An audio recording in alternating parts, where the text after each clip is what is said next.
Hello there. Don't have a good day. Have a great day. Talk to me, Goose. I'm gonna steal the Declaration of Independence. Why so serious? World! I could do this all day. Are you watching closely?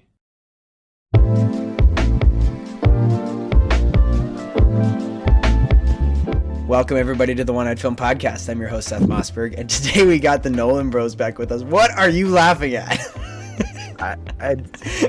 For some reason, I thought you were going to start screaming, top of the morning to your laddies. Not to steal someone else's Top of the intro. morning to your laddies. Top of the morning to you, laddies. Guy. Welcome back, you guys. Always fun to have you guys back. Yeah, it's my pleasure. Morning, I guess. I love that. Today we're talking about Puss in Boots: The Last Wish, an amazing film that the three of us saw together. We don't live nearby, but we drove basically across the state to see this movie together, and we were blown away. Like I'd been hearing some good things about it, and seeing it in person in the theaters was just so much fun. And we'll get into it, but it's such an entertaining movie that's just easygoing, funny, and some deep themes that we'll really get into. And I want to hear what you guys both thought about it and think about it. Like, what are your current thoughts versus what you thought either before or after seeing it for the first time? My initial thoughts going into it, before I even watched it, I had seen so many good things, heard so many good things. I seen a lot of stuff on TikTok about the Death character and how awesome he was. So going into it, I already had pretty high expectations. They were still met and exceeded. It was really entertaining. Something I was nervous about, though, is sometimes when you go to watch a movie, you think it's really good while you're watching it, but then you leave the theater and then you think, there's a plot hole here, there's a plot hole here. No, that didn't happen with this movie. I went home and all I could hear was Death's whistle, and all I could think about was just how entertained I was, per se. It was top notch, and we need more movies like this because it was just refreshing. There wasn't any political side to it. There wasn't anything in it that felt like No agenda. Yeah, exactly. It was just entertainment, and I liked that. Yeah, that whistle is going to haunt me for a little bit because I've seen so many YouTube shorts that are just kind of not quite scary, but they're just like they keep on using that whistle over and over again. It's become a meme now, and I've sent you guys a couple of these, POV when you hit a Minecraft villager. It's those type of scenarios. It's just really funny because at the same time, that whistle is super terrifying. Whenever I think of something scary, I just think of that whistle. But beyond that, though, it was a really good film, yes, and I'm very grateful that Seth, you invited us to go, and that I did go watch it because it was just really fun, and I really enjoyed sitting down and enjoying the movie in the movie theater because I don't really do that often. And, sometimes as of late, I've been kind of disappointed with the movies I have seen. But this one has definitely stuck with me. And as I think more about it, I've grown to enjoy it more. So I liked it. Let's talk about the whistle really quick. Josh, I want you to call me. Take your phone and call me right now. Okay. I know where this is going because you told me about it, and that's sweet. I need to figure out how to do it for me.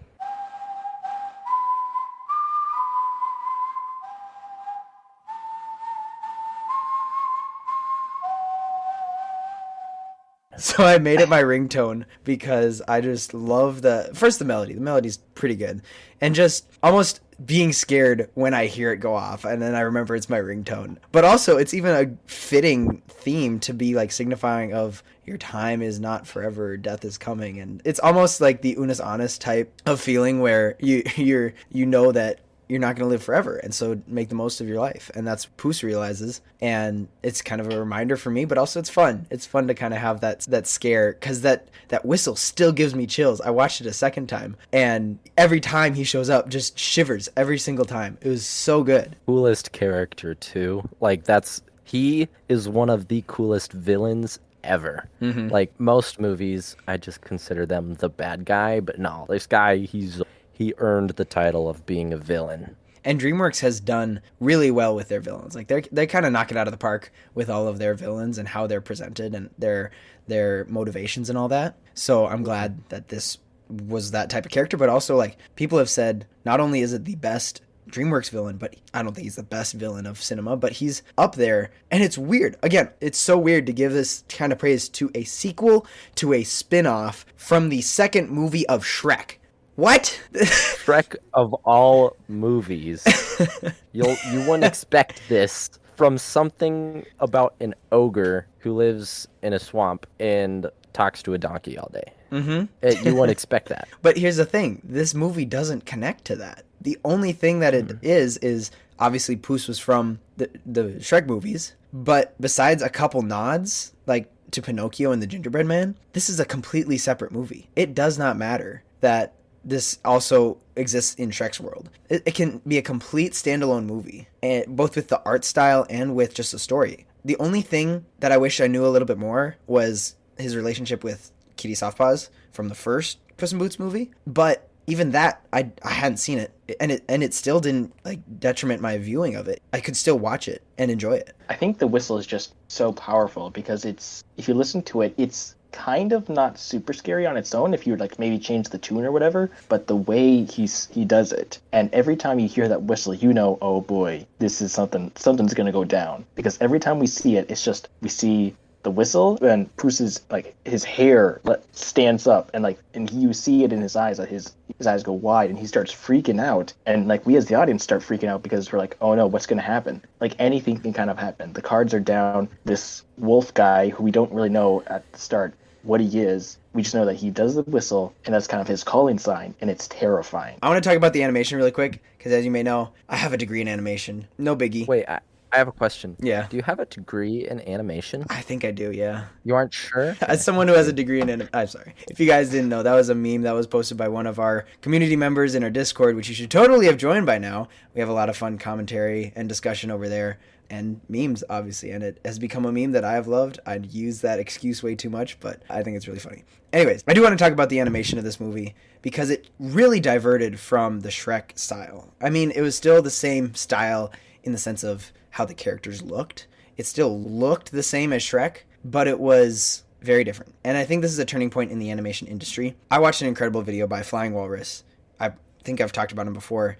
Does some great video essays, and I'll link this one again in the description so you can watch it. He talks about how this could be the changing point for animation in how people approach it and how studios approach it. There has been almost a very boring feeling in recent movies. For example, the Pixar universe and their style, it's okay, and they have their look, but it's nothing new. We've seen it for, 10 years now, and it's just looks boring. Like, I almost didn't see Soul. I haven't seen Onward. I haven't seen Strange Worlds. I mean, for other reasons besides just animation. I'm not saying animation alone, but it's just not interesting. And then when I see something like Puss in Boots being this painterly style and even almost embodying what Arcane and Into the Spider-Verse have brought, gets your attention. Like, it can still be in the same style as Shrek. Like, we can all realize it's still the same Puss in Boots and it's in the Shrek universe. But it looks different with all the action lines and extreme and emphasized poses and all this action that's so different than what we're used to from the Shrek universe. And it grabs your attention in a different way. Now, I don't want that style to become the style that becomes the usual and repetitive and then boring again. I just want animation studios to find something that makes it unique. And anime did this for a while. Like, you can really do this with hand-drawn animation and how you use that to your advantage. But obviously, like I already said, Into the Spider-Verse and Arcane did that in a special way. And it's just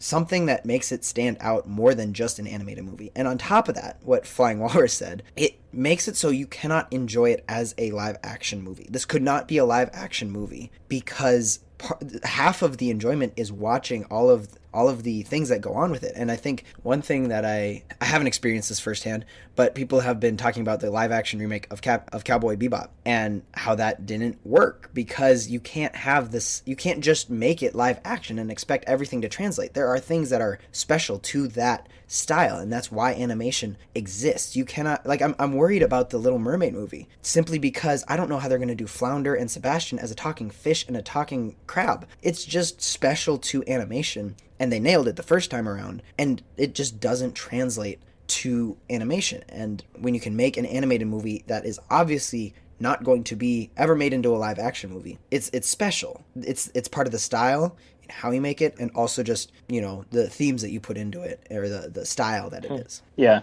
And now I'm just imagining like a live action, like CGI poorly animated Puss in Boots and the wolf, and like them interacting with real life people. That's just the charm of the movie, Yeah, it's exactly like the old Disney films. I mean, you can maybe make an argument that some of them, like the new remakes, have been okay, and I found them to be fine personally, but it's definitely true that the look is different. It doesn't quite have that same charm that the cartoons had. I'm still gonna go to choose and watch the classic Disney movies rather than the live action. If I'm ever in the mood to watch The Lion King, I'll go watch the animated Lion King because you can't recreate perfection. I Yeah, don't know. that is what they're trying to do. They're Yeah. trying to reheat perfection in the oven of many dollars. It was perfect. You don't have to try and create it because you think that new technology will make it better because nothing can. To an extent, it does, because it was cool to see real lions. Still talking about Lion King, real lions in a story about the Lion King. But it just doesn't work the same, because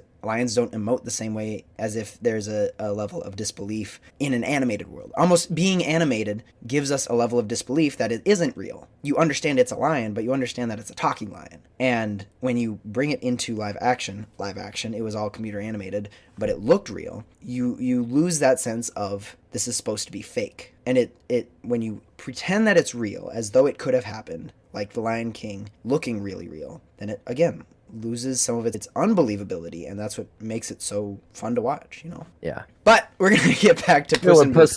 We're gonna get back to Puss in Boots. Somebody already said it. I think Will said it, that this was an entertaining movie with no agenda. There have been a lot of movies, especially coming from Disney, that have had a message behind them that is not okay for kids to watch. And we might talk about that in a future episode, because I have some strong beliefs on this. There was no real agenda here, at least politically. There were some themes that we'll talk about in a little bit that were really good and I liked, but it was mostly just a movie that was fun to watch. I've said a lot that more movies like National Treasure need to be made, where it's just entertaining. And some may argue, National Treasure is very leaning towards the right, but it's really not. It's just leaning towards history of America, and it's entertaining to watch. It's not heavy on any current political or social themes that the directors feel they need to put in there. It's just a movie that's fun to watch. And I think that was most movies up until a couple years ago, when we started to get bombarded with messages about social topics that had no place in a movie. Like, make a documentary instead. I just want to watch a movie and not be screamed at about how I'm wrong. That's basically the gist of it. Yeah, this was we've used the term before, refreshing, and it's maybe become a bit overused, but it's very true to the fact that I really enjoyed just sitting down with you guys and then getting hyped. I've been thinking about it. It's been kind of a while since I've sat down and watched a movie and been hyped about like what's going to happen. What are these characters going to do? Who's going to die? That sort of scenario. It wasn't like that intense, obviously. It's like kind of brings me back to the old Marvel days when we'd sit down and like watch Infinity War or Endgame, and we were ecstatic about it. And my favorite scene is still, or at least one of my favorite scenes for the film, is just like that opening sequence where you get like Puss in Boots and he's fighting that giant tree forest thing, and like that I think just really amplifies what I love about it, because it's fun. It's entertaining. The animation is just top notch. I just love how it all flows together, and it's just really entertaining to watch like this, this charismatic cat hero take down this enormous forest tree and thingy-majiggy and bring it down, and then, that's when we get the start of the movie, though, once he, spoiler, dies for the 8th time, and we start kicking off things and actually delving deeper, though, and into some really interesting themes, though. It was the final fight scene with Death in the sick blades, by the way, and when he did the like fire circle or whatever that is, goosebumps right away. I was audibly squealing in my chair. And when Death put his sickles together and created the staff, so cool. Animation gave me goosebumps again on top of the goosebumps I already had, and it brought me back to sitting in the chair. I was thinking about this while we were watching it. Like, this just brings me back to days where I was so excited for a movie to just see what happened. Like Cap saying, "Avengers, assemble," when everyone was charging into battle. This movie, I'm not going to say it matched the energy, but it almost did. It's close, It man. was up there. It's so It was up weird. there. It's so weird that this movie, out of all of them, stood out. Dare I say, Yeah. like a sore thumb in reference to Jack Horner. Can we talk about his character? Sure. Actually, I have a few notes about him and how crazy characters can be so entertaining to watch. Jack, just for me to simplify, I'm just going to call him Jack. Jack, his character, honestly one of my favorite. Death, obviously number 1, but he's number 2 just because he's creative. They used so many Easter eggs like Excalibur, Jiminy Cricket, all of these other things just to make his character like stand out with all of these Easter eggs, but also they gave him that crazy like psychopath character. I don't know. I love that. We see that in Jinx in Arcane, and that's one of my favorite. Actually, it is my favorite TV show. But we also see it in Joker, which The Dark Knight is my favorite movie, tied with Spider-Man Into the Spider-Verse. But I love the psychopath dynamic when it comes to characters. And there's another movie that has it, and they did it right. And it's really funny. Actually, yeah, the villains. I think we should really just dive into that because they're probably one of the best, if not the best part of this film, I'd say. Just because if you look at it, we kind of have three different types of villains who are both really, really fun and enjoyable in their own distinctive way, because they kind of seem to exemplify the villainous genres. So you have Death, who's this wolf, and he's this mysterious character.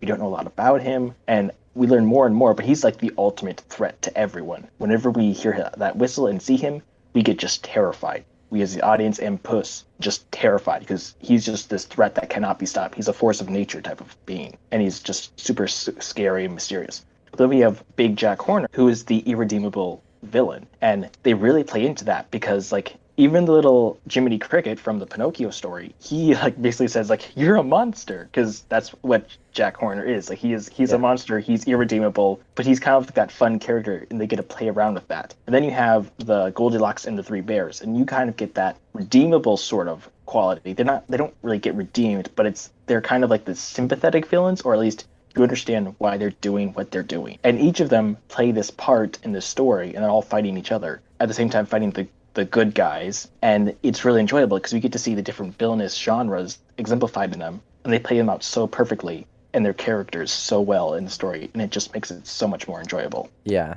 and I can't name another movie who has made not only 2 but 3 villains, each of them having different arcs that are vastly different. We have Death, which is consistent throughout the whole thing. He doesn't change because it's Death doesn't change. Jack, who is also not changing but is just on a rapid decline. You see that he's just actually bad. Mm-hmm. He's not bad because he's supposed to. He's bad because he chooses to be bad. Mm-hmm. And he's okay with that. And that's kind of scary. Yeah. He's the villain who knows he's the bad guy, and he enjoys it. Yeah. Exactly. And then we have Goldilocks and the Three Bears, which are bad, but for good reason, and they actually end up being good in the end. Well, I don't know that they're good in the end, but they definitely have redemption. They have redemption. They're still a crime family, but it's all silliness. Kind of Red Dead redemption. Yeah.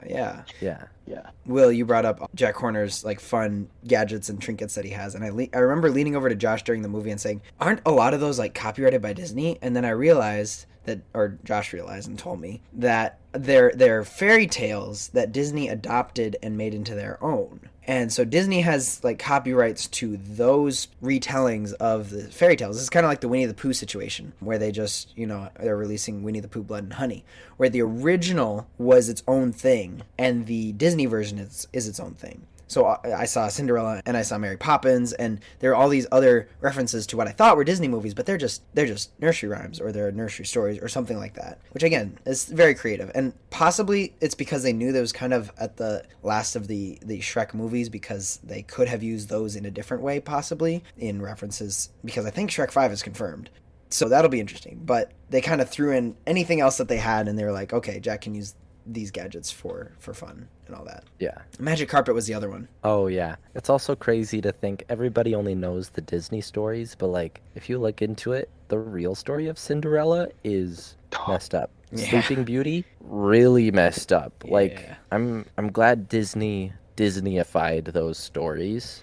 And that's before Disneyified meant something worse. Disneyified was like made it actually kid-friendly back then. Yeah. The newer stuff is more kid-friendly than what it used to be with what the original stories are. It's crazy. Again, let's get back to Puss in Boots. Yeah. We're really talking kind of meta here. I want to talk about both the intro scene to Death and the final scene, the final fight scene. The intro scene is close to perfection. It introduces the villain as though he's a normal character, and I knew that it was Death going into it, but some people didn't. Some people just thought he was like a bounty hunter. But it was for one thing, when the fight actually starts and when Death gets Puss with his sickle and draws blood, that is a perfect callback to what Puss had said like minutes ago about Puss in Boots has never been touched by a blade. And so we have that kind of in the back of our mind, and we're like, oh no, this is the real deal. And seeing, he just spent a whole 10 minutes singing a song about how he's our favorite fearless hero. And to see him run scared, climbing out of the sewer because he is actually scared that he could be bested. And he knows that he could easily be bested. And that's where this movie was such a roller coaster. Very goofy, silly, and might I say, jokes that hit and land and are actually funny. They're not groaners. They're not stupid. No, they were really funny. But on the other hand, it's also like really weighty themes of death and your last life and valuing your life and what you do with it. And with Puss living so frivolously because a cat has 9 lives and he was on his last. But we don't have that. We just have one life, and what are we going to do with it? That resonates with us. And this is where I want to ask you guys. I know you probably have a lot to say, but is Puss in Boots: The Last Wish a kid's movie or an adult movie? It is a kids movie because it has in a certain sense marketed to a degree to that, and it's I don't know the rating of it, but it's be like, is it PG-13? It's PG. Okay, if it's then it clearly has some marketing towards that. However, let's again go back to Disney. Disney movies are kid movies, but if you start taking some time to dig into them and just really enjoy them, and people still, even as adults, like enjoy these movies. And so in that sense, it's a kids movie because it's made for kids in a sense, but at the same time, it's also equally perfect for adults. I would argue that the directors knew what they were making, and I know every age can enjoy it. You've got a kid just out of the womb who would still be able to love cat. Kids love cat. And then you've got the 75-year-old guy who is just watching a movie with his kids but unintentionally gets glued to the TV because it's actually a good movie. Like, I know the directors had this in the back of their mind, like, this is going to be enjoyed by everyone. Sure, it has a PG rating, but the themes in there, death, only having one life, and having to live that one life to the fullest because you don't know how much you're going to get. There's a limit. So it definitely has a very diverse audience that can be any age range. That's what I would argue. I think it's a trick question. I didn't mean for it to be a trick question, but as I thought about it, I was like, there shouldn't be such a thing as a kids movie. There's definitely things like if they made a Cocomelon movie, yes, that's a kids movie. No adult should watch that and have a good time. But that's a baby movie. That's a baby movie. But there are, for the majority of kids movies, deep themes that adults can learn from it almost. And I think of Up specifically just because that was a very heavy movie and I still love it. A lot of adults love it. It would be labeled as a kids movie. And maybe that's defined as a kid can watch it as opposed to like a Marvel movie. But I really don't think that an adult watching a kids movie should be a bad thing. Just because it's labeled as a kids movie does not mean you can't get something out of it. Up, this movie, there's a lot of movies that are really good in their storytelling that most of it goes right over a kid's head, but their parents or adults who watch it as well get so much more from it, from the movie's themes that they put in there. I think kind of what you're getting at is the intersection between a kid's movie and a good movie. Because, I mean, we've kind of defined a good movie as a movie that you'll go back and watch again. Like we've asked ourselves, would I watch this again? And for Puss in Boots, yes, totally. I would definitely watch this again. And so I think there's a lot of kid movies that aren't good movies, but a lot of best movies that we remember are oftentimes kid movies that are so good that we just keep coming back to them. And this is definitely one of those films. That's why I used Up as an example, because Up is that movie that you keep coming back to and love with your whole heart because it's really, really emotional. Yeah. Then you've also got stuff like Lion King and other movies along those lines that'll fall under that. But then you have something like maybe, I don't know, in my opinion, Madagascar, that I think would just be a kid's movie because I watch it, I don't see any themes that I could really, I don't know, digest on as someone. I'm not considering myself an adult. I'm that awkward adult in between 18 and 21. But I can't like I can when I was a kid. Madagascar falls under there. But this movie, it's definitely something that I will be rewatching for the rest of my life because of how enjoyable it is and how there's more to it than just a cool cat who wears boots, doesn't die, and has cool boots. Just really quick, Madagascar I would rewatch for nostalgia, to remember my childhood. I don't think that it's an adult movie disguised as a kids movie. I think it's a kids movie that I enjoy because it reminds me of my childhood, and there is a difference. The guy who plays Death, Wagner Morna? I don't know. It's a foreign name. Hopefully I pronounced that right. He has the same sort of voice that I think of. I think of Nick Nolte as Bruce from Over the Hedge, who just has that throat guttural voice that imitates that predator growl, and just everything he says is just so bass that is scary. And especially when Death laughs in this and does a little chuckle, it's so low and scary. It's so weird to be scared at a villain. And that's also why I asked, is it a kids movie? Because any kid who watches this is gonna pee their pants. Because I almost did. And it's just it's scary. It's weird to be scared by that. What also I think masks some of the scariness of it is how cool the character is as well. Quite honestly, if that wolf were to come and kill me, I would probably just be jaw dropping like, dude, you're so cool. And then I'd die.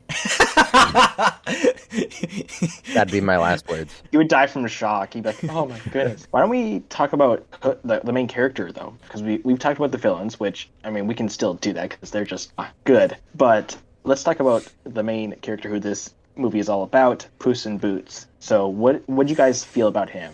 I mean, I've seen him before. I've watched the movie that predated this, the one that this is a sequel to. But it's interesting seeing this type of heroic character being kind of so brutally broken down and literally running from death, but then having this super, really cool fight scene at the end and kind of reclaiming his, not quite his honor, but his self-identity in a certain way. So what do you guys think about Puss and maybe just the other important protagonist or side characters? He was very haughty at the beginning, and that's the whole point. But by the end, he was haughty in a different way. And haughty is, proud or full of himself. He was very proud that he was everyone's favorite. And now, by the end, I think specifically of the moment where he kicks Death's sickle back at him, and he has this different pride. He has pride, one, in his skill, because he is a very skillful swordsman, swords cat. And he just has a different look on life. And that's the whole point by the end, is that he is prepared to live his life to the fullest. And he's now proud in a way that he is confident, not against Death in the sense that he was before, where he didn't care, but now he's proud against Death because he knows that he, one, can fight him, not and win, because he doesn't win against Death. He says one of the best lines at the end is, I know I can never defeat you, Lobo, but I will never stop fighting for this life. He knows that Death will eventually come for him, but he's not ready yet. And Death realizes that. He says, I came here for an arrogant little legend who thought he was immortal. But I don't see him anymore. And that was really cool. I don't think that's a direct correlation to anything that could happen in real life, because Death comes for us all, but it's still meaningful for the movie. Actually, I am taking Spanish, but I really love that specific connotation, because no one ever says that. He literally says goodbye, Death. Hasta la muerte, and it's just it was very interesting. My thoughts on our protagonist, personally, I saw most of the character arc coming, because we have seen this kind of character arc. I didn't say it wasn't predictable, man. It's a very predictable movie, but it's still really good. It's really well done, and I'm not going to discredit it for that. But I have the least amount of notes on Puss, because yes, we see a character arc, but quite honestly, the reason the movie stood out so much was because of all the other characters. Yes, the meat is with Puss, but I would argue that the seasoning of all the other characters is what makes the whole movie taste so good, to keep using the same metaphor. But no, I like that. I like that metaphor. It's the base, but the thing that actually makes it enjoyable is everyone else. Yes. And I'd love to talk about him, but the reason that the movie is good is because of all the other stuff. We could easily argue about a ton of other movies that have really good meat as a choice, but they choose to season it with the wrong stuff, and it doesn't work. Agreed. And that is what makes a decent movie. Mm-hmm. You just don't season it right. Mm-hmm. And this movie is perfectly cooked. well seasoned. I've got food sitting in front of me and I'm just getting hungry. Yeah, I totally agree. It wasn't it wasn't necessarily Puss's story arc and development and character development. It was everyone else and their role in his life, you know? And that's what makes our life interesting too. Like, It's not us, it's other people. No, you're right though. yeah, my life is incredibly boring in the moments that I am alone. It's just me talking to myself or belting Katy Perry at the top of my lungs. There's no spice. But when I start going to hang out with friends, I go to church, I go here, I go there. That's where life gets interesting in just like in movies. It's nothing with just the protagonist being a protagonist. It's what happens to him. It's kind of predictable, like you said, what we see. But I think another character is probably, for the non-villain side, is probably my favorite, is Perdito. And I just really liked him because at the start I was kind of meh with him because he's this silly little dog who doesn't quite fully grasp, the full situation of what's going on. He's got an innocent quality to him, that naivety, because he's like, I just want to be your friend and let me hang out with you, friend, and we're friends now, and I want to be a therapy dog and all that. But he really grew on me as the story progressed, and there's a couple of reasons why. I think one of the reasons is that scene where Puss is terrified, like he sees death again, and like when everyone's fighting and Puss just bolts, he just runs, and he's terrified. That scene was very evocative because we really only hear his heartbeat, the scene is very dark, and he's just freaking out, and Perdito goes after him, and then he sees that Puss is just freaking out, and he does the best thing he can. He just lays his head down and lets Puss pet him, and then we stop hearing Puss's heartbeat, and the scene goes back to normal colors and sound, and I really like that scene. And then just Perdito, he's, like I said, he's got that innocent quality to him. Like, the whole reason they're doing this, the whole reason of the movie is to go on this journey to get the last wish. And Perdito goes with them because they're his friends, but not because he wants the wish. Like he says when they go, I'm fine. I have everything I need. And that quality of I have everything I need is actually where Puss ends up at the end of the story. He's like, I have Kitty, I have Perdito. I don't need to have more lives. I'm going to spend the best I can with this one life I do have. And I really like that. Yeah. Yeah. That was such a sad line. I remember my girlfriend almost cried at it. I already have a comfy sweater and 2 best friends. I got everything I could wish for. No magic required. So wholesome. I love it. I love Perdito's character. He also gives just really good comedic relief, and not that the movie was lacking in comedic relief at all, but it's just another aspect of, hey, life's okay. And also, I honestly think we could learn something from him, because when his friend was having a panic attack, he just sat there and was just there for someone. That's nice. He was just there, but that's also what therapy dogs do. They set their heads on your stomach/chest and kind of regulate your heartbeat, and it calms you down. So it's also it's attention to detail, and it's also just being a friend, and that's kind of the point of Perito. I also think we could stand to learn from Perito because his thought process is very simple. It's either this way or this way, and he just has a constant positive mental attitude. And sometimes that's the best way to approach a situation. If something sucks, just be positive. It's easier said than done than that. But I understand where you're coming from. I will eat my own words. It is much easier said than done. I am not good at it, but still, like, there's a lesson in there too. Like, don't worry. Be happy. Don't worry, be happy now. We all care too much, and we all think too much. And if we just let it go a little bit, maybe don't be so stressed about it. And like you said, cold never bothered me anyway. Don't worry, be happy. There's so much. I have a couple of issues with that specific phrasing because there is some wrong places you can go with that. But yes, I think just the character and the phrase you've used, there is a good truth to that. Now, Perito, he is obviously kind of naive, and he doesn't necessarily always grasp the full situation all the time, and there's some learning that he can do from there. But at the same time, his character is very important for kind of a reflection of what Puss and Kitty are supposed to be like, and how they kind of end up at the end. Yeah. I would counter you. I would counter your idea that I would counter your counter that "Don't worry, be happy" is a bad ideology because it's actually in the Bible. Don't worry about tomorrow because God's got tomorrow. It's an abridged version. There's one of my not one of my favorite songs. I got a lot of favorite songs. There's a song by Skillet called Stars that says, if you can hold the stars in place, you can hold my heart the same. Bars. Bars.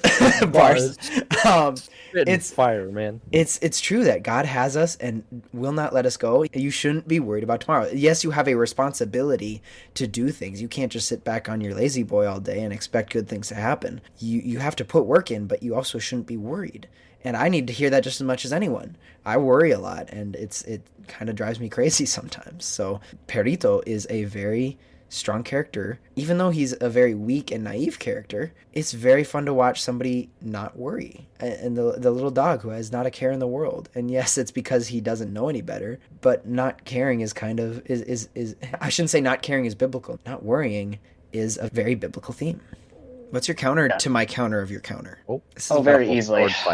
Very easily. We got an argument on our hands, boys. Don't be stupid. Got a sword fight in here. I suppose the sort of counter to your counter to your counter to your counter is, like, we're obviously not called to be naive. No, that's long past us. The thing I would say is that we don't have an ultimate worry. We can have a sort of immediate worry to the circumstances, because I've said before, I've grown up on a farm, and you have to handle the chores and the jobs that needs to get done. And it's not always going to be easy, and you're not always happy. So that's why I would say, instead of being don't worry, be happy, I don't like that phrasing. Instead, it's more the fact that life's rough and it's going to be tough and you're going to have to endure it, but you have an ultimate hope. And I think what you've been talking about can kind of go into this theme that is prevalent within Puss Boots, because Puss has a worry.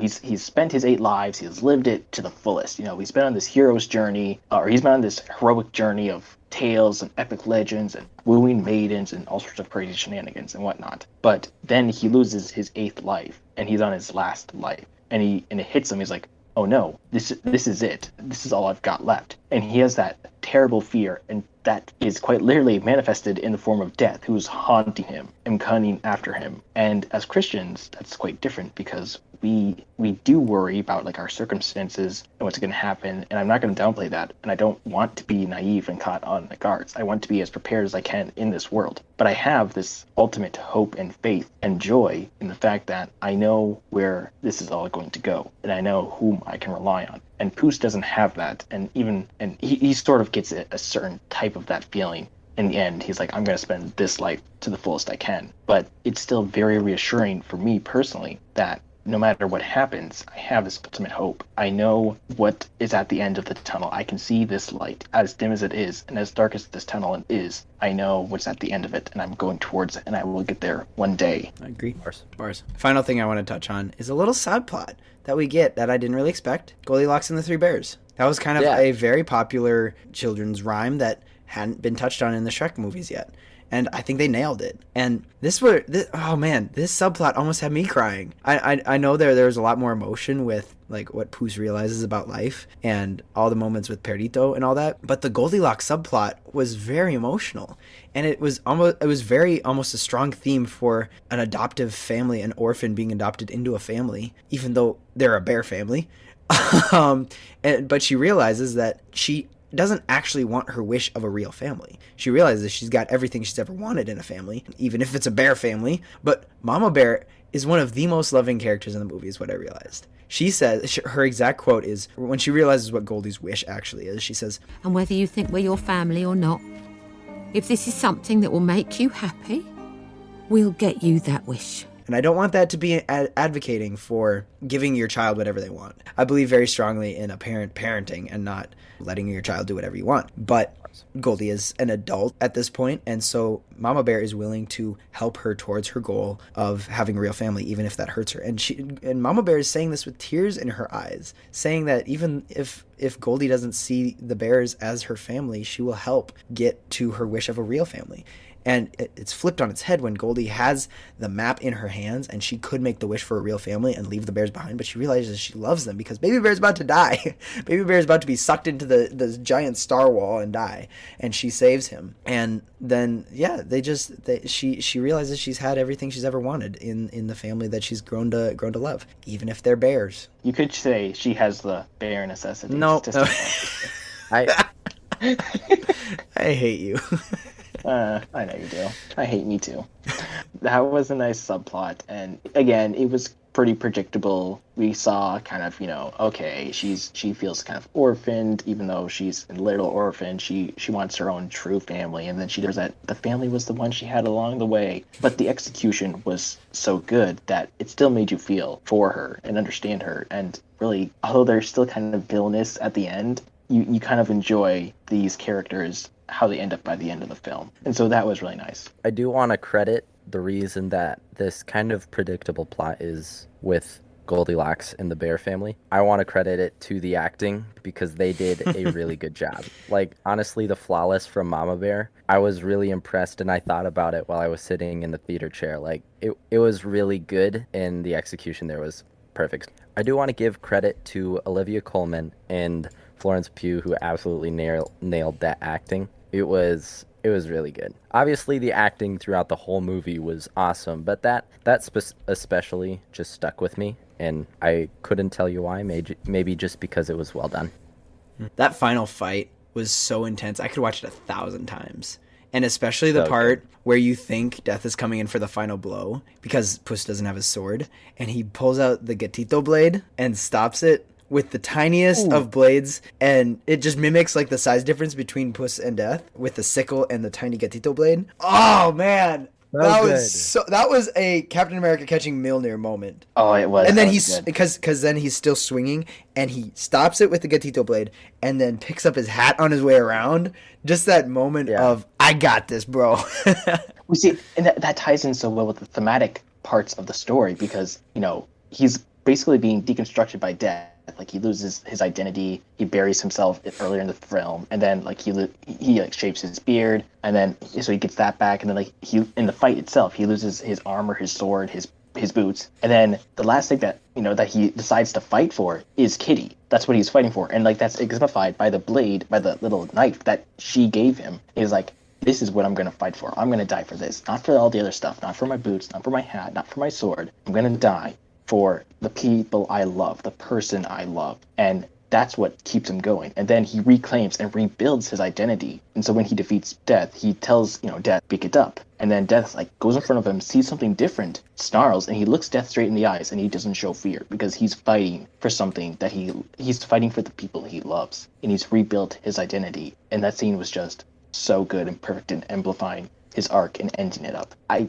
really wish it was kind of like the last fight scene, because after that you have the Jack Horner scene, which almost felt a little strange, which was still a good fight scene, but I kind of just wish that they'd ended it with that scene. I feel like that would have been more thematic, but even still, it was a really, really perfect way to exemplify his arc. Yeah, and also, not only does everything just reconcile, the scene looks awesome because of the animation. I gotta say though, personifying Death, very easy. And even with lines like, I laugh in the face of death, just exemplified in this movie. But also like the phrase, death is chasing you, is just really easy to write into a character. And usually Death is a hooded figure or Satan or something like that. But to have him fit in the world as a wolf where there's a bunch of other talking animals just works. And it's because he thinks he's a bounty hunter at first. And then, just kind of really personifies Death really well. Yeah, I think we're all in agreement that Death is the best character of this film. Just how he's portrayed, how he's animated, his voice, everything about him is really cool. And I just love the first scene we see him, all of that is like a foreshadow. Like, no one's ever defeated me. Like, oh yeah, okay, but Puss is gonna defeat you. No, he doesn't. No one's ever gonna defeat Death. And Death is quite literally chasing me. That one scene where Puss realized that he is Death, that was just so terrifying because he literally destroys his previous lives, and then he says, I've been there for all of your deaths. And he says, you are no bounty hunter. You are Death. And I don't mean it metaphorically or rhetorically or poetically or theoretically or in any other fancy way. I'm Death. Straight up. And that is just so terrifying and so strong and powerful, and I love it. Mm-hmm. I do have one qualm in that his motivations are kind of weird and not really explained very well. He doesn't need motivations. He's Death. straight up. I suppose that's true. It's just like he basically says like I'm not a cat person, and like I think from what I can tell, his basic motivation is you're just another cocky, arrogant hero who's lived too long and has spent frivolous lives, and so I'm gonna end you. Which is okay. It just felt a little strange for me, but I mean, otherwise still like the mysterious aspect though is definitely one of the best parts, at least initially, of his character, because we don't know what he is. We just know he's there and he's coming, and you can't stop him. Like I said, I don't think death needs a motivation, because that's, like I said, the best way to personify death is it's just always there. But I do think actually they did a good job with what little motivation he had. I think it makes sense to be coming after Puss after his ninth life, because he's obviously not taking himself seriously. And so Death is like, why don't I just take this now? That's he has that conversation when he's walking around in the where he gets to talk to all his past lives in the glass structures, and he just says, I've let you live your 8 lives, and you're obviously not going to do anything with your 9th, so why don't I just end it now? Honestly, Death is trying to get Puss to realize the value of life. Now, he doesn't actually want that, but that's his role, is to scare him to realize that death is imminent and that he must take it seriously for once in his life. Yeah. It also goes back to the phrase, I don't know if you guys have heard this, but I have definitely heard it before. Maybe it's in a nursery rhyme, I don't know. But Death being called the Great Humbler, and that's definitely Death's role in this whole movie. He's just there to humble and show Puss that he's not as great as he may think he is. Sure, he's talented and all these things, but it's in Puss's head, it's only him. And Death just being a humbler eradicates that kind of idea. Yeah. Ironically, Death is kind of what, in a certain sense, saves Puss, because now he's taken his last life seriously, and more importantly, he's letting other people in. No longer is his first love, as Kitty calls it, the call to adventure, because even Puss realizes I've kind of been alone. Even though I've had these incredible lives, it's always been me, and now I actually want to share it with someone. And so he opens up to people around him, and he opens up to Kitty specifically to be someone she can trust. And that's very important. And it's an important lesson, I think, that all of us can learn, that we don't get 9 lives, we get 1, and we better spend it well. And we don't want to spend it on the road alone, because it can be a lonely road. Yeah. As much as sequels can continue on a story from before, like I said before, it's a standalone movie. It kind of has all the themes you would expect for working as a team. You're not alone, live life to the fullest, all of those working together. And that's why I think it was just an incredible movie. And there's a lot you can learn from it and enjoy from it. Like you can just enjoy it for what it is. And we definitely did that. Hopefully you guys enjoyed our commentary on Puss in Boots: The Last Wish. We really enjoyed seeing it. If you haven't seen it, make sure to go see it. Make sure you follow us on all our social medias. We have a YouTube. If you're watching this, you already know that. We are doing videos as well as audios on Spotify. So subscribe on YouTube. Follow us on Spotify or wherever else you listen to your podcasts. Rate us if there's a rating system. Give us a thumbs up, whatever, 5 stars, whatever there is. Also join our Discord. Like I said before, we have some good discussions over there. And also follow our Instagram, where we have updates on when episodes go live and also other news and stuff like that. All of this, you can join our community and have a good discussion. We're also on TikTok, where we have short form content. So give us a follow over there. Share this with your friends. We love you all. Have a great day. Peace out. See you guys later.